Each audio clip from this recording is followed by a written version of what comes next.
Yeah, this is literally just blown up over the last day or two, but it really went nuclear today. I find it a very interesting news story because here you have probably two of the, I mean, granted, I don't know if Trump's one of the wealthiest, but he's a billionaire, several billion, president of the United States, so extremely powerful man.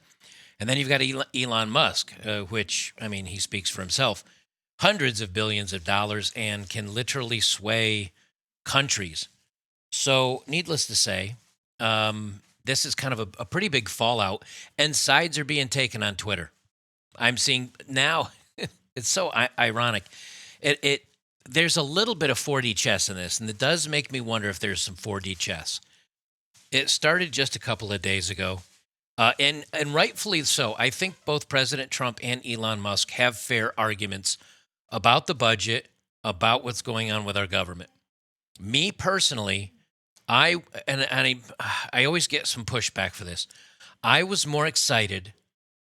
Well, I can't even say that. I was equally as excited for President Trump's election and him closing the borders and getting rid of all the LGHD TV bull.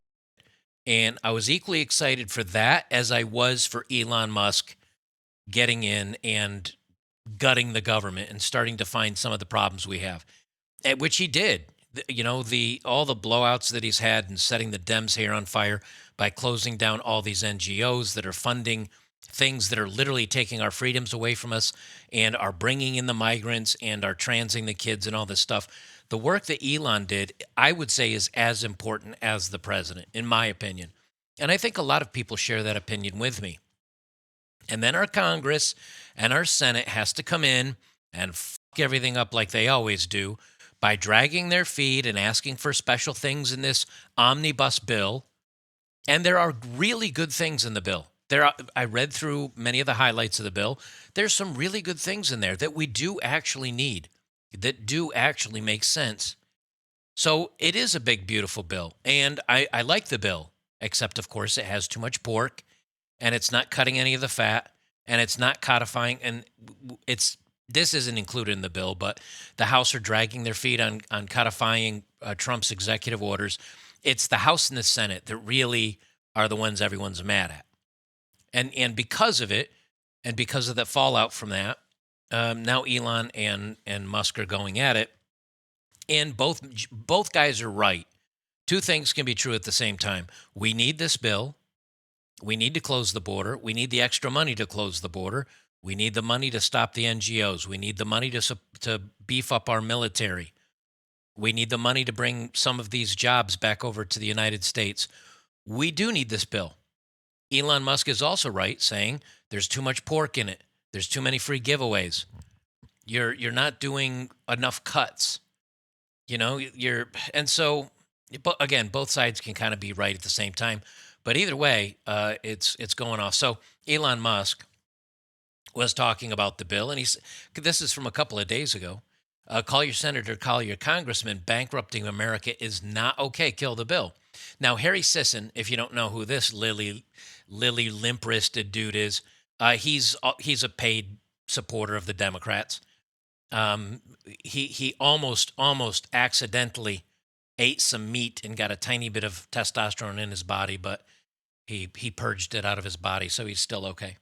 But this is why I start thinking maybe there's a little bit of 4D chess in this, in the reaction to the fallout. And I think we could get into the bill. You know,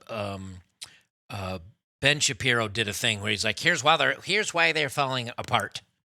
And then he talks about the bill and he talks about the Elon. And that's really not the story here. We know why there's a fallout. The story is this really two megalomaniac, ego-driven men having a tiff on social media? Is that the case? It's highly possible it is. Trump has an extremely strong ego, as does Elon. But then when you start reading through some of these tweets by each party, it makes me start to wonder, maybe something's up. I mean, Elon was done. Elon had 130 days. Now the 130 days up, and it's over for now. Now, can he come back? Yes. But I find this odd timing that it happens right after the 130 days. Do I think he's really upset about the bill? Yes. But I do wonder if there's a little bit of 4D chess going on. I know I keep saying that, but here's part of it. This Harry Sisson, Elon Musk is going all out against Trump's big, beautiful bill, demanding for Congress to kill the bill. MAGA civil war is taking place right before our eyes. It's beautiful. Number one, okay, now all of a sudden, Democrats are going to have to pick a side because they won't hate Elon and they won't hate Trump if they're both angry with each other, because that would require higher thinking. If you notice, Democrats always must choose a side that is anti-Trump. So now, in many ways, this puts Democrats back on the side of Elon. And I'll tell you why that's important. We'll get there in a minute. So anyway, he said, kill the bill. Trump came out and he said, this is a big, beautiful bill. I don't know why Elon's going against it. And then he says, I don't mind Elon turning against me, but he should have done so months ago. This is one of the greatest bills ever presented to Congress. It's a record cut in expenses. Not really, no. It's not a record cut. $1.6 trillion and the biggest tax cut ever given. Okay, yes, it is a big tax cut. Yes, the tax cut is good, I think, for generating money for the country as far as bringing in new businesses and et cetera.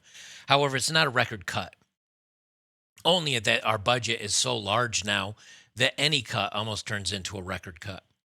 And he said, anyway, he says, if this bill doesn't pass, there'll be a 68% tax increase and things far worse than that. I didn't create this mess, which is true. It was Biden.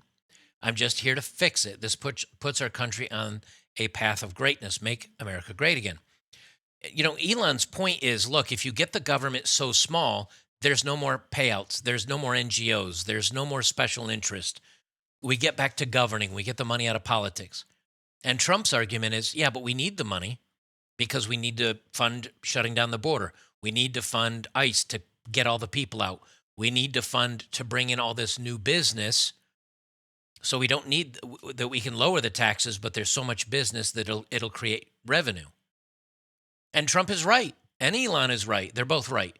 But Elon ran into a thing known as Congress and senators and pork and dragging their feet and everything else. And of course, Senator or House Rep, House Leader Mike Johnson came out. He did nothing.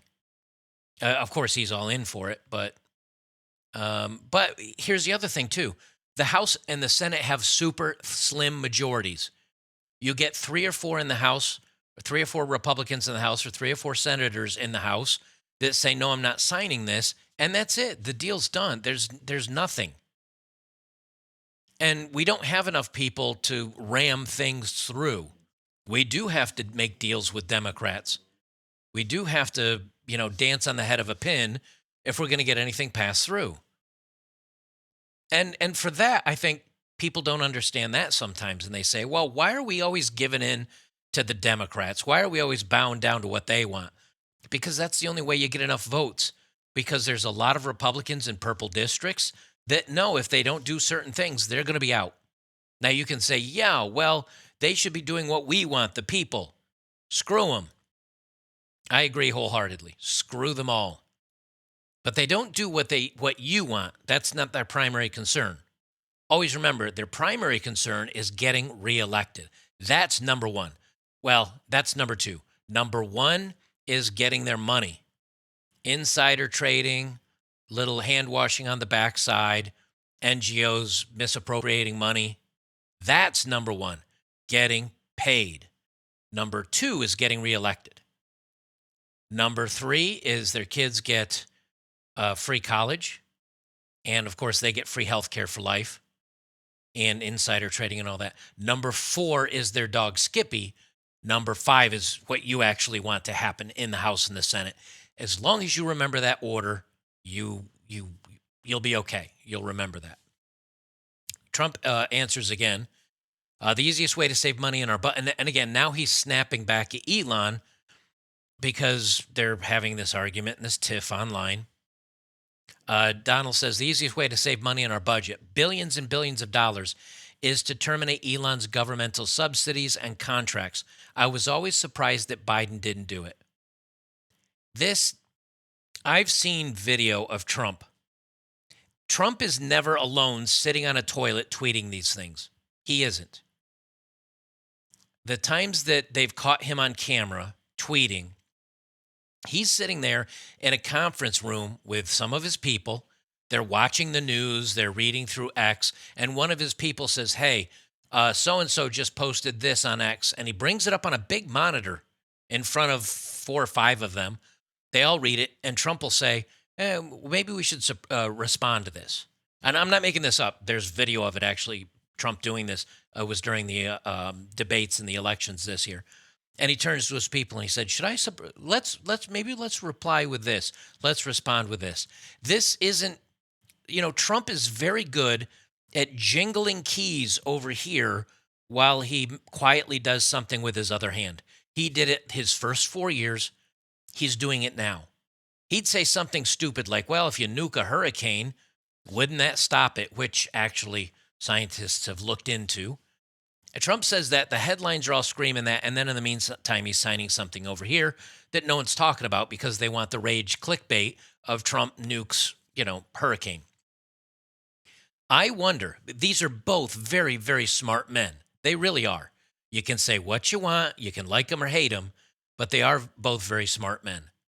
I wonder if this is a way to give them a breakup, even though they don't need it. Give them a breakup to where it gives Elon some credibility back. It allows him to separate away from the Trump agenda for the next year until he can come back next year and maybe do more for the government. It allows him to save face a little bit because he didn't get what he wanted. And it allows Tesla stock.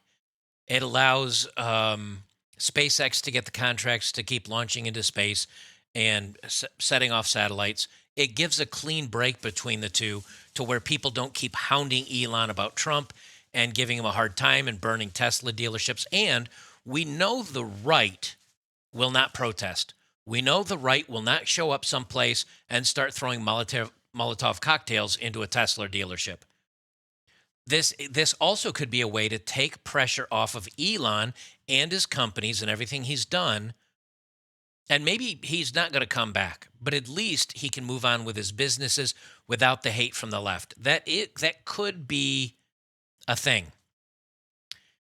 And because, yes, there's a little back and forth on Twitter, do I see Donald Trump really, after they were having such a good bromance and they were getting along very well, are both these guys so ego-driven that Trump would really try to take away Elon's contracts and billions of dollars? Or is he just being hyperbolic and saying this to, I don't know, threaten him back? Is this 4D chess? It could be all of the above or none of the above. That's the thing that makes this so tricky.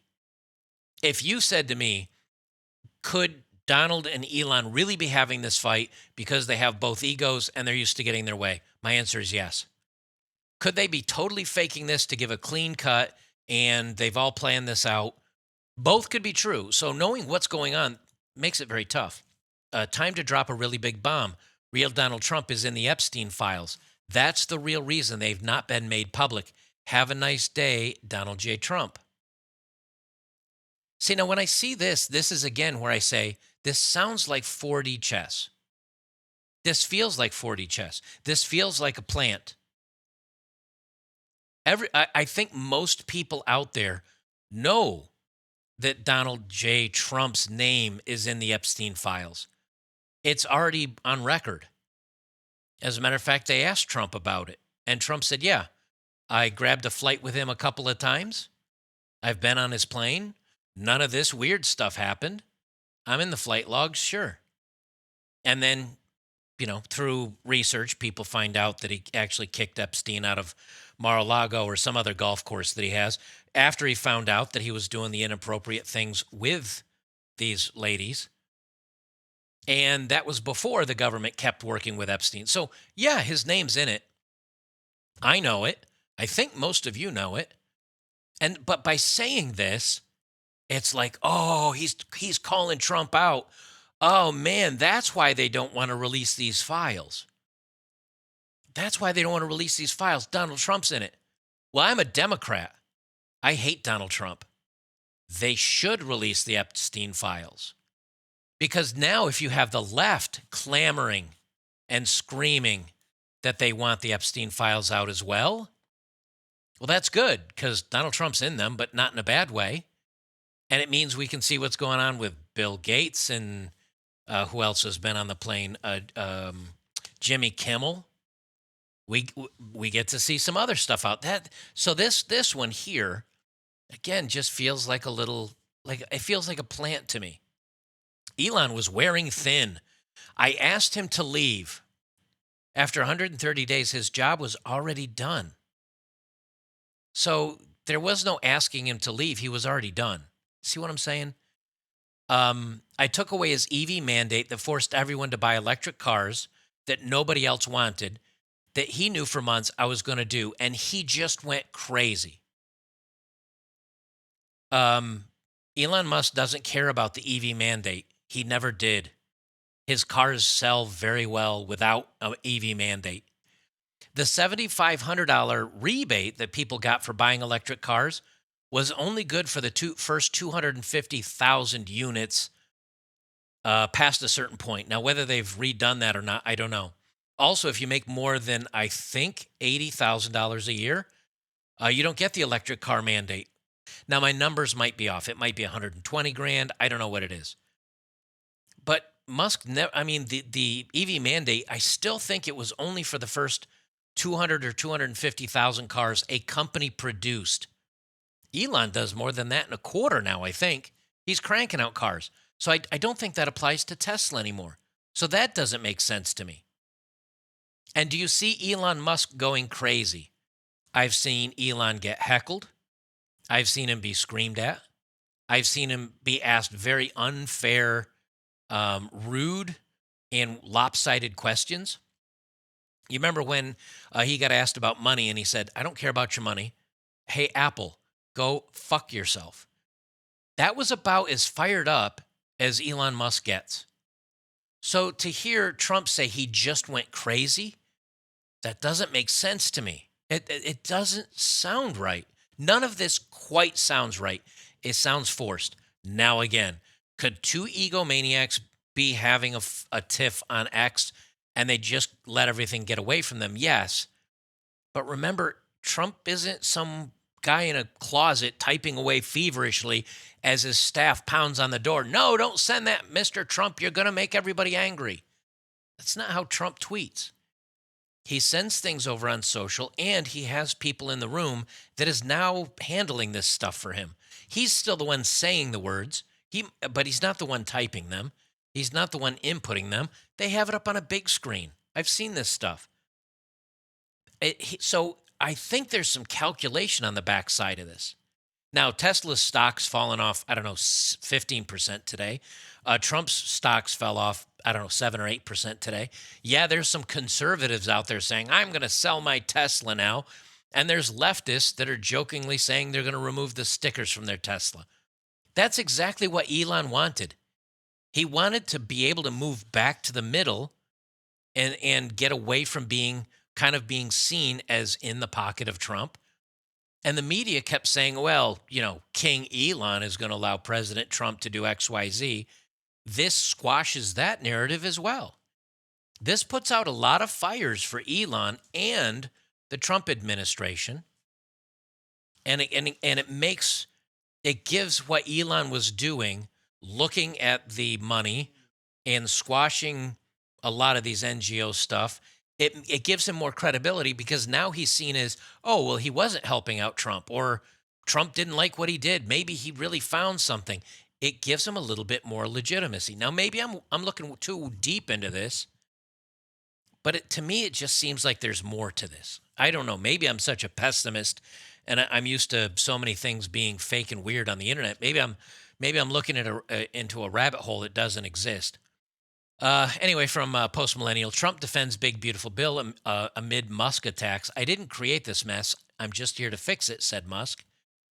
Let me zoom this in so the text is legible for you guys. President Donald Trump defended the big beautiful bill on Thursday amid a feud with tech entrepreneur, Elon Musk, who's also called for the president to be impeached. And why would Elon say impeach Donald Trump? Well, what was his crime? If you were to turn around and say to Elon, okay, you said impeach him. What was his crime? What could Elon say? Well, there is no crime. Then why'd you say to impeach him? That's a logic loop that doesn't work. Elon's not going to say that. That's not something Elon would say. And here's another reason why I say this feels like 4D chess to me. From the Democrats. Kill the bill and release the Epstein files. Now, all of a sudden, Democrats are agreeing with Elon again, and also they're calling for the release of the Epstein files, which is what the rest of us want, because I have a feeling there's a lot of politicians and people that we want to see in there. Now, if you have conservatives calling for the Epstein files, and you have the Democrats calling for the Epstein files because they think that's a gotcha on Trump, it feels 4D chess to me. Am I wrong in that? I mean, doesn't it feel like this is just moving pieces around on a chessboard to make some new play? It's like sacrificing a rook to gain a queen. Lastly, I'll leave it with this. And this is part of why I do not identify as a Republican. I don't identify as a Trumper. I don't identify with any group. And I know many of you out there are the same way. Steve Bannon is in Trump's pocket. Steve Bannon is one of Trump's biggest supporters. He's been there thick and thin. I think didn't he serve a little bit of time, I think? And now that Elon is not doing the whims or disagrees with Trump, Bannon basically says, well, he's done ketamine. So he uses illegal drugs, and his immigration status might not quite pan out. We need to seize his SpaceX and deport him. And it tells you that there's a whole lot of people on the left and the right that if they don't get their way, they will punish you. They will go after you, and they will ruin you if they don't get their way. Now, I'm not saying everybody on the right is the same, nor the left, but I am saying we got a real big problem when you hear quote-unquote conservatives spitting out authoritarian, leftist-sounding bullshit. SpaceX. President Trump tonight should sign an executive order calling for the Defense Production Act to be called in SpaceX and seize SpaceX tonight before midnight. The U.S. government should seize it. If a guy's going to sit there and start making quotes, also, as Stuart Stevens talked back in January, I don't know why we haven't had a full investigation. Look, if you're going to deport illegal aliens, you got to deport illegal aliens. The good go with the goose and the gander. They got to go back to this, as Stuart Stevens talked about, and go through everything about his immigration status. I happen to believe, given the facts that I've been shown, that he's an illegal alien, and illegal aliens got to be deported. You've got SpaceX that is literally developing new engines, new technology, new science, self-driving cars, satellites where someone like me, a mouth-breathing moron, out in the middle of the woods, can connect and get like high-speed, almost fiber optic speeds from a little tiny dish sitting out in my yard. And you're going to sit here and say, we need to destroy this man because he wouldn't agree with the bill that we want signed to give us money. So we're going to destroy this man. This is why so many people hate all of our government. This is why so many people, now, again, he's not in the government, but he's very much in the pocket of many of the conservatives. As far as when I mean in the pocket, I don't mean financially, but I mean he's so tight with them that they could reach in their pockets and jingle him like some keys. And now you've got him saying this kind of stuff. Do you understand why people are so disenfranchised? They say, what do you think of the government? I hate everybody. I hate the Congress. I hate the Senate. I hate the people that represent us. I hate the people that like our government. Also, it should take his security clearance away, and all contracts should be suspended pending that investigation. Also, as I said on on the Tim Pool show in Matt Gaetz's office, I think over a year ago, right? That was over a year ago, where I said, hey, he's an agent of influence of the Chinese Communist Party because of his financial relationship in Tesla. Do you know how you get people to become enemies of America, the United States, by doing this to them? If they did this to Elon, how many companies out there, how many entrepreneurs, how many people out there would say, I'm not doing business in the United States? And hell no, I'm not doing business. Look how the left went after Elon. Now look how the right goes after Elon.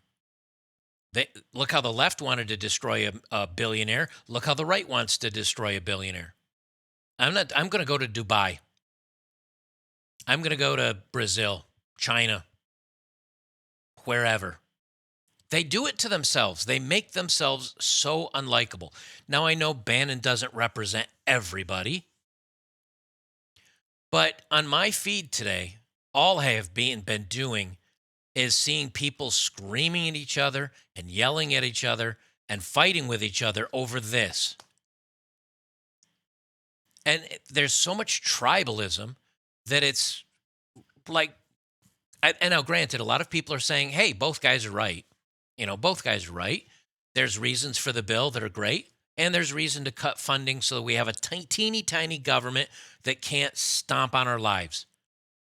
Trump's signing a deal with Palantir to be able to track every person. Now they say it's for criminals, but you know damn well that if you're tracking every person to find criminals, how soon is it until they're able to find you, piss them off, and they decide you're a criminal? And then they have your entire history of everything you've done, where you've driven, what you've purchased. The Palantir thing, if a Democrat were doing that, I'd be enraged. But since Trump's doing it, I'm also enraged. Multiple things can, but people seem to get so focused on something that if you bitch about the Palantir thing, or bitch about the bill, someone else say, "Oh, well, you just hate Trump. You're a never Trumper." Or if you say, "Well, actually, Elon's right. We're still not back to pre-COVID budget. We're still trillions beyond that every year. We must cut it, or we're going to be bankrupt." There becomes a point in time where it just feels like you're screaming into the void. That everybody's fighting with everybody. Nobody can agree with anything. Nobody takes a middle stance on anything anymore. Everything means World War III. Everybody's screaming at each other. Oh, you feel this way? I hate you. Oh, you feel like I do? Dude, we're on the same team, forever strong, until we disagree, and then I hate you. Who wants to live like that? Who wants to be governed by that? It's tiring. It's exhausting. And it really is enough to piss you off. I don't know what's going on with people today.